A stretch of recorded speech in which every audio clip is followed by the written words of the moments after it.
Graça e paz, em nome do Senhor Jesus. Irmãs, estou aqui da parte do Senhor, convidada pela nossa irmã Paula. Quero agradecer o convite, o carinho das irmãs, mais uma vez, para estar aqui com as irmãs trazendo uma palavra da parte do Senhor. Abra o seu coração e abra a sua Bíblia para ouvir a palavra do Senhor.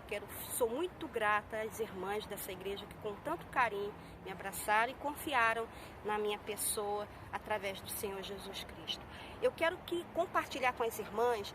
Abram a Bíblia de vocês no livro de 2 Samuel, no capítulo 21. Amém? Abra aí a sua Bíblia. Segundo livro de Samuel, capítulo 21. Nosso Deus e nosso Pai, enche-nos da tua graça. Me dá, Senhor, uma unção para colocar no coração das minhas irmãs o que tu colocou no meu. Em nome de Jesus. Amém. Segundo livro de Samuel, capítulo 21, vai dizer assim: E houve em dias de Davi uma fome de 3 anos. De ano em ano, e Davi consultou o Senhor, e o Senhor lhe disse: é por causa da casa de Saul e da sua casa sanguinária, porque matou os gibeonitas. Então chamou o rei aos gibeonitas e lhes falou: Ora, os gibeonitas não eram dos filhos de Israel, mas do resto dos amorreus. E os filhos de Israel lhe tinham jurado, porém Saul procurou feri-los no seu zelo.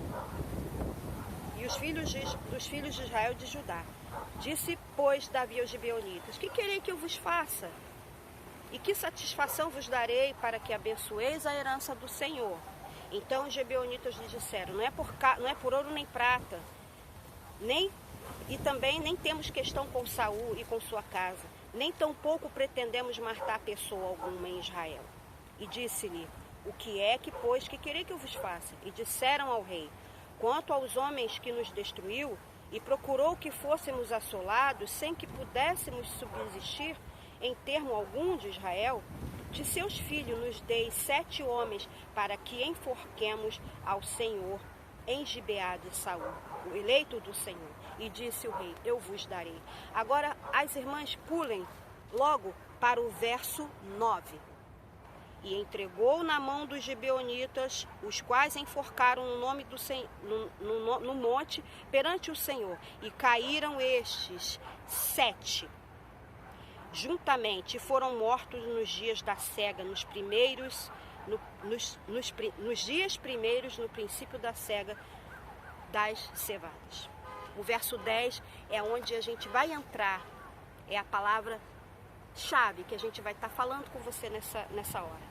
Então Rispa, filha de Aiá, tomou um dos panos de cilício e estendeu-lhe sobre uma penha, desde o princípio da cega, até que destilou a água sobre eles do céu, e não deixou que as aves do céu pousassem sobre eles de dia, nem os animais do campo à noite.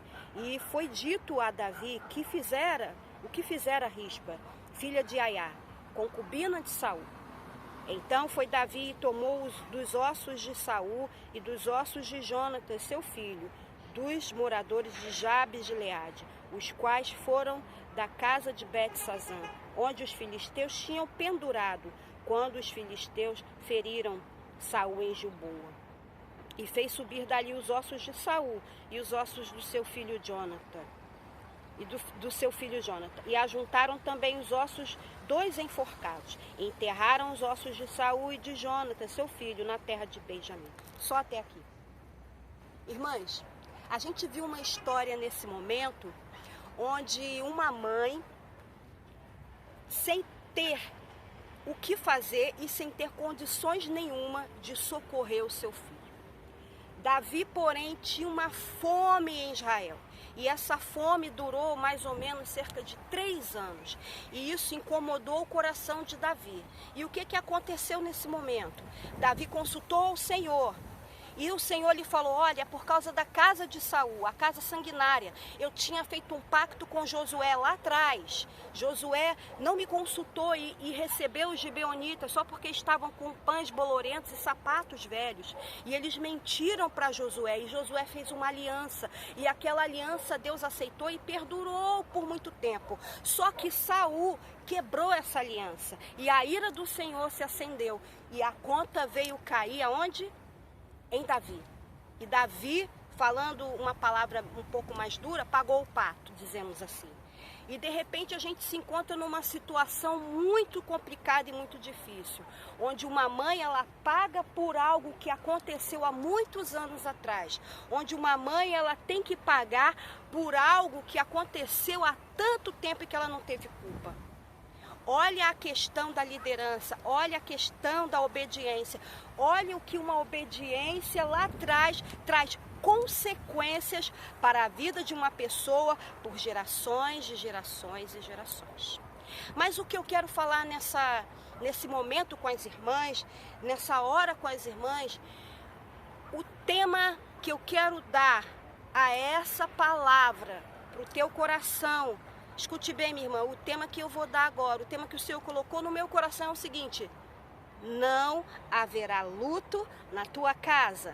A gente olha essa passagem, eu tenho certeza, se você for ler essa passagem depois, você vai ficar entristecida. Eu particularmente, quando li essa passagem, eu me coloquei no lugar de Rispa, eu me coloquei no lugar dela como mãe. Nós como mãe sabemos a importância que é cuidar e criar de um filho, de gerar esse filho, de ter planos para esse filho, de trazer esse filho na sua barriga durante 9 meses e pegar esse filho e cuidar e falar para ele como vai ser a vida, e você entregar ao Senhor ele em um joelho, em oração, e você fazer planos para esse filho, e de repente, de súbito, vem algo sobre a tua vida e vem algo sobre a tua casa que te dá uma rasteira e os teus sonhos vão todo pelo chão. E todos os teus sonhos sobre o que você colocou sobre o seu filho, ou sobre essa situação que você viu cair, e Rispa contempla no monte. E o Senhor falou assim para mim: olha, você sobe a um monte, sobe em um lugar alto, para falar essa palavra para as irmãs. E eu estou num lugar alto aqui, imagine Rispa num lugar assim, e ela vê os seus 2 filhos sendo enforcados, e aqueles filhos caem ao chão, mas Rispa, ela não se dá por vencida, e mesmo vendo aqueles filhos mortos, e mesmo vendo o seu sonho caindo pelo chão, Rispa, ela vai, pega um pano de silício, que era um pano de silício, era um pano muito grosso, pesado, onde Rispa cobriu os corpos dos seus filhos.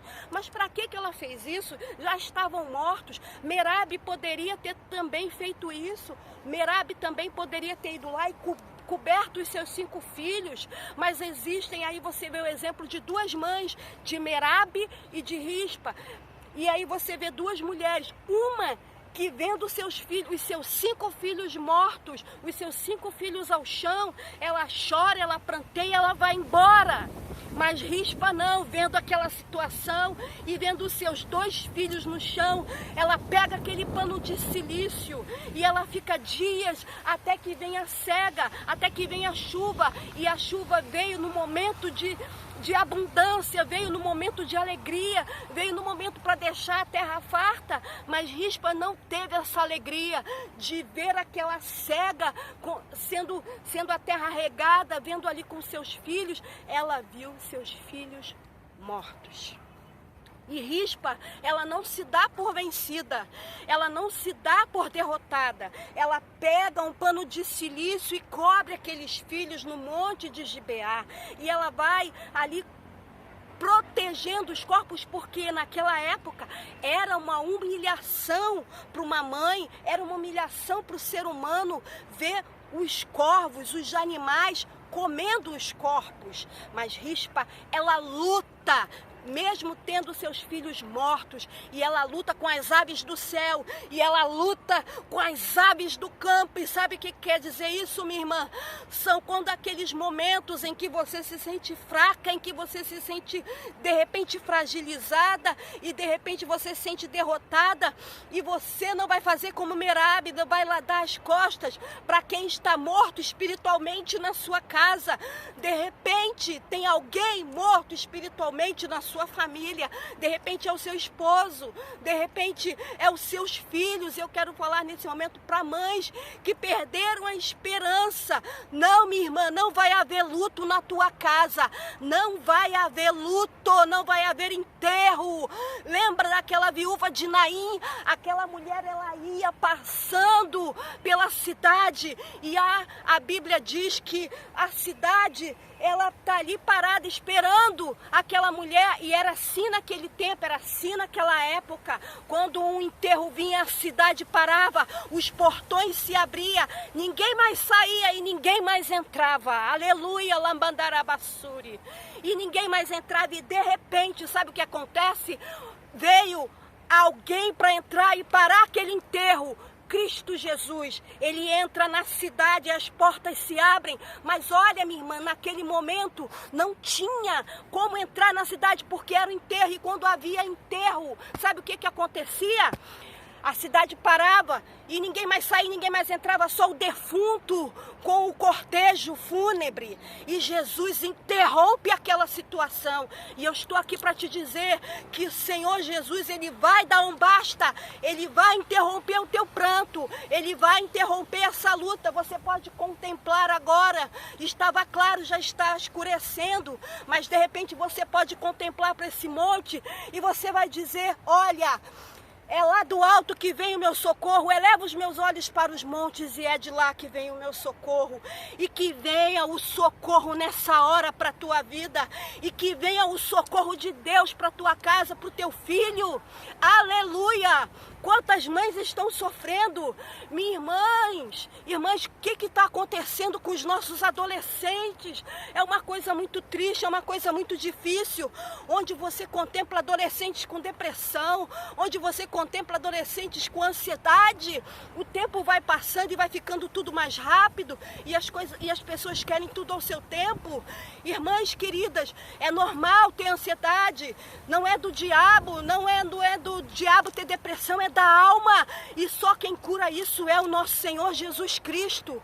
Terapia funciona, psicólogo funciona, tem que entrar nesses momentos quando a situação está difícil, aleluia. Mas eu quero dizer para você, minha irmã, que nesse momento, assim como Rispa, ela lutava com as aves do céu, Rispa, ela lutava com aquelas feras do campo para que os seus filhos não fossem mortos, não fossem comidos pelos bichos. De repente você parou de orar, de repente você perdeu a esperança, e o Senhor está dizendo: não pare de orar, mesmo você vendo essa situação difícil, não pare de orar, mesmo você vendo essa situação caótica. Não olhe pelos teus olhos naturais, porque Deus tem um plano diferente. Eu estou te dizendo, não vai haver luto na tua casa, aleluia, não vai haver luto, já está escurecendo, e quando começa a escurecer, sabe, a gente vai às vezes se angustiando, e às vezes a gente vai contemplando a situação, e a gente acorda, a situação está tudo da mesma forma. Mas sabe o que eu quero te dizer, minha irmã? Que Deus muda a situação. É de repente, é no de repente que o Senhor muda a situação da tua vida. Não importa se você está vendo, contemplando o meu rosto, não importa se a imagem aí não está boa, o que importa, irmã, é que essa mensagem entre na tua alma, entre no teu coração, entre agora no âmago do teu ser, para dizer, e Jesus está te falando: filha, não vai haver luto. Sabe o que aconteceu? Davi soube que Rispa estava no monte, lutando com as feras e com as aves do céu. E Davi vai e dá um enterro digno para essa mãe. E Davi vai e dá um enterro digno para aqueles filhos. Ela pôde enterrar os seus filhos. Ela não viu as aves devorando os corpos dos seus filhos. E às vezes a gente fica com esse medo de ver os nossos filhos ou alguém da nossa casa sendo devorado, sendo destruído por coisas sobrenaturais, por demônios, por amizades que não valem a pena. Sabe o que eu aprendi, minha irmã? Uma coisa: o silêncio. O silêncio vale muito. Não exponha teu filho, não exponha teu marido. Vá para o teu quarto e fale com o Senhor. Ispa não chegou na cidade, não ficou chorando. Ei, olha, mataram os meus filhos. Olha, os meus filhos estão aqui, me socorre. Mas o Senhor contemplou aquela mulher. O Senhor viu o coração daquela mãe. E o Senhor olhou e despertou Davi. E Davi soube, por a voz de todos os outros moradores da terra de Gibeá, que Rispa estava no monte, guardando os corpos dos seus filhos. Continue guardando a promessa, continue guardando isso, minha irmã. Não vai haver luto na tua casa. Essa é a palavra que eu deixo para o teu coração. Graça e paz, seja abençoada e edificada no nome de Jesus. Amém?